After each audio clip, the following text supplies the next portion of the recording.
The next is very important topic, that is factor affecting the enzyme activities. So there are many factors which increase or may decrease the activity of enzyme. So in the presence or in the absence of these factors, an enzymes may work efficiently or may not work efficiently. So the first one factor is the temperature.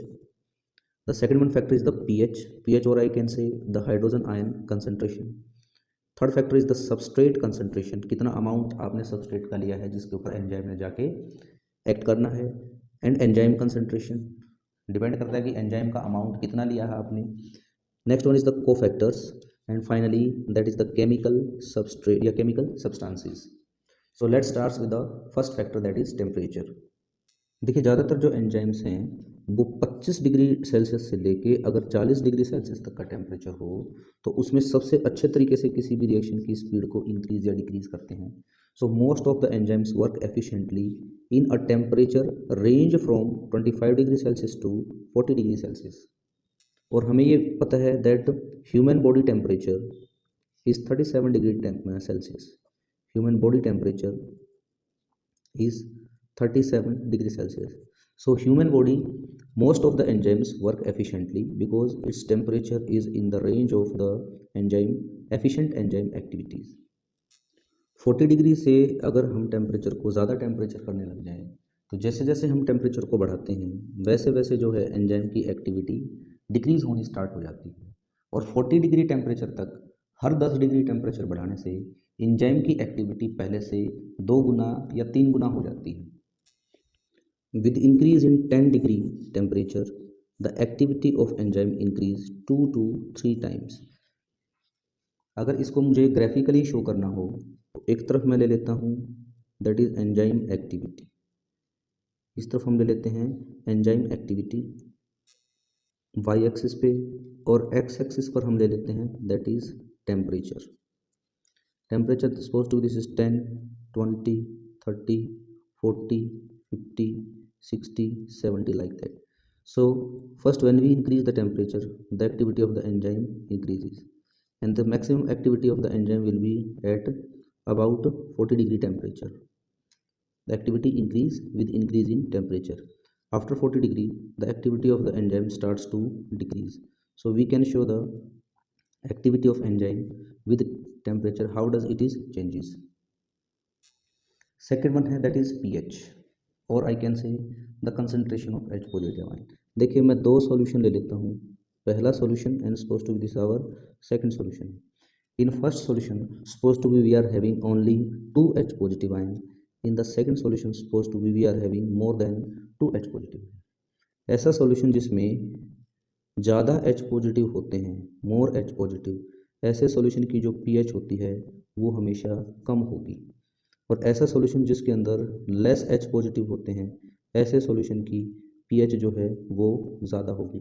सो पहला point मैं लिख सकता हूँ कि जब भी किसी solution में H पॉजिटिव आयन की कंसंट्रेशन इंक्रीज होती है उस सॉल्यूशन की pH डिक्रीज होगी.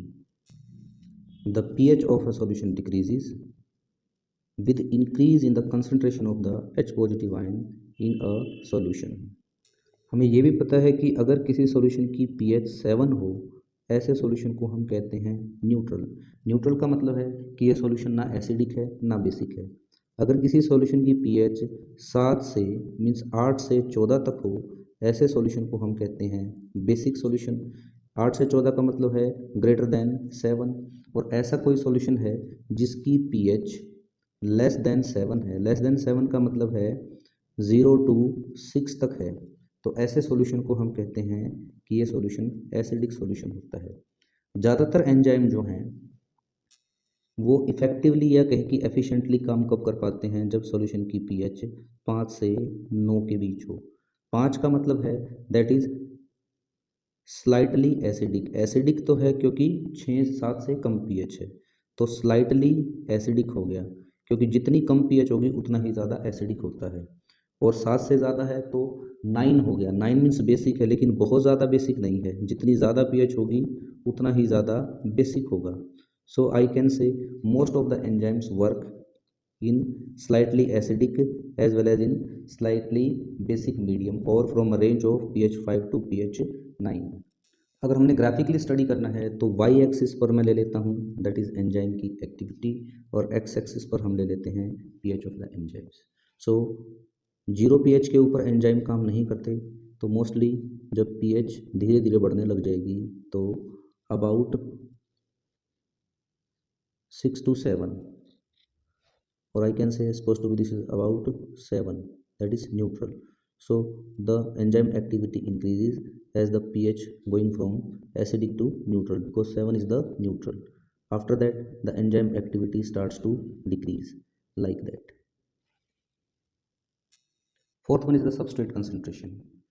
जैसे जैसे सबस्ट्रेट को आप डालोगे एंजाइम्स के अंदर, एंजाइम्स की एक्टिविटी इंक्रीज होगी, मीन्स एंजाइम्स प्रोडक्ट बनाना स्टार्ट कर देंगे। लेकिन जब आप बहुत ज़्यादा एंजाइम सबस्ट्रेट को ऐड कर दोगे तो उस केस में एंजाइम की एक्टिविटी जो है वो होना बंद हो जाएगी। इस पॉइंट को हम कहते हैं सैचुरेशन पॉइंट। इसको हम इस तरह से समझते हैं कि सैचुरेशन पॉइंट आता क्यों है। सपोज टू बी ये हमारे पास एंजाइम है, ये हमारे पास एंजाइम है और ये हमने ऐड किया सबस्ट्रेट। तो सबस्ट्रेट के ऊपर जाकर पहले एंजाइम जुड़ता है लाइक दिस। तो सबस्ट्रेट का एक मॉलिक्यूल था, उस पर जाके एंजाइम ऐड हो गया। इसी तरह से फिर आप सबस्ट्रेट और डालोगे और सबस्ट्रेट डालोगे तो उस और सबस्ट्रेट के ऊपर जाकर और एंजाइम ऐड हो जाएंगे। तो जब तक एंजाइम्स प्रेजेंट हैं तब तक आप सबस्ट्रेट डालोगे तो एंजाइम अपनी एक्टिविटी को शो करता रहेगा, सबस्ट्रेट के ऊपर जाकर ऐड होता रहेगा। लेकिन जब सारा एंजाइम सबस्ट्रेट के ऊपर ऐड हो जाएगा उसके बाद अगर आप और सबस्ट्रेट डालोगे तो क्योंकि एंजाइम हमारे पास प्रेजेंट ही नहीं है तो एंजाइम कोई भी एक्टिविटी नहीं दिखा पाएगा, क्योंकि एंजाइम खाली है ही नहीं, ऑलरेडी सबस्ट्रेट के ऊपर जाके जुड़ चुका है। इस पॉइंट को हम कहते हैं सैचुरेशन पॉइंट। अगर ग्राफ से हमें इस चीज़ को दिखाना है तो हमें पता है कि इधर सबस्ट्रेट बढ़ रहा है, तो जैसे जैसे आप सबस्ट्रेट को ऐड करते जाओगे वैसे वैसे एंजाइम सबस्ट्रेट के ऊपर जुड़ते चले जाएंगे। तो first when we add the substrate the activity of the enzymes increases sharply. जब सारे सबस्ट्रेट के ऊपर एंजाइम जुड़ जाएगा उसके बाद और सबस्ट्रेट डालने से कोई फर्क नहीं पड़ेगा, एंजाइम की एक्टिविटी जो है फिक्स हो जाएगी। तो ये जो पॉइंट आ गया इसको हम कहते हैं सैचुरेशन पॉइंट। इसके बाद आप कितना ही सबस्ट्रेट डाल दीजिए कोई फर्क नहीं पड़ेगा। फोर्थ फैक्टर है एंजाइम की कंसंट्रेशन। जैसे जैसे एंजाइम का अमाउंट हम इंक्रीज करेंगे, जैसे जैसे और एंजाइम ऐड करेंगे वो एंजाइम जाकर फटाफट सबस्ट्रेट पे जुड़ता रहेगा, और जितना भी एंजाइम आप ऐड करोगे वो सारा सबस्ट्रेट पर जुड़ता रहेगा, धीरे धीरे और प्रोडक्ट बनाता रहेगा। सो एंजाइम की जो एक्टिविटी है वो उसकी कंसंट्रेशन के साथ कंटिन्यूसली इंक्रीज करेगी। तो ग्राफिकली भी हम इसको शो कर सकते हैं। वाई एक्सिस पर हम शो कर देते हैं एंजाइम की एक्टिविटी, एक्स एक्सिस पर हम शो कर देते हैं दैट इज़ एंजाइम की कंसंट्रेशन। तो जितनी ज़्यादा एंजाइम की कंसंट्रेशन होगी उतनी ही ज़्यादा एंजाइम की एक्टिविटी भी होगी। सो activity of the enzyme increases with increase in the concentration of the enzyme. The fifth one is the cofactor. देखिए हमें पता है कि किसी भी एंजाइम के अंदर, because enzymes are made up of the protein, so किसी भी प्रोटीन में या किसी भी एंजाइम में जो बगैर प्रोटीन वाला पार्ट होता है, नॉन प्रोटीनियस पार्ट होता है, उसी नॉन प्रोटीनियस पार्ट को हम कोफैक्टर कह देते हैं। कोफैक्टर को प्रोस्थेटिक ग्रुप भी कहा जाता है, और ये कोफैक्टर ही डिसाइड करता है कि उस एंजाइम ने काम क्या करना है, उसकी बायोलॉजिकल एक्टिविटी क्या है, किस तरह की रिएक्शन परफॉर्म करनी है या किस तरह के सबस्ट्रेट के ऊपर जाकर उसने रिएक्ट करना है। तो जैसे जैसे कोफैक्टर बढ़ेगा एंजाइम की एक्टिविटी इंक्रीज होती है। कोफैक्टर होने से एंजाइम की एक्टिविटी हमेशा बढ़ती है। So cofactor increase the enzyme activity. Last one is the chemical substance. देखिए कुछ केमिकल सब्सटेंस हैं, जैसे हम बात करते हैं मेडिसिन की, या फिर हम बात करते हैं ड्रग्स की, या फिर हम बात कर लेते हैं कुछ पॉइजन्स की, या फिर कुछ टॉक्सिक सब्सटेंस की।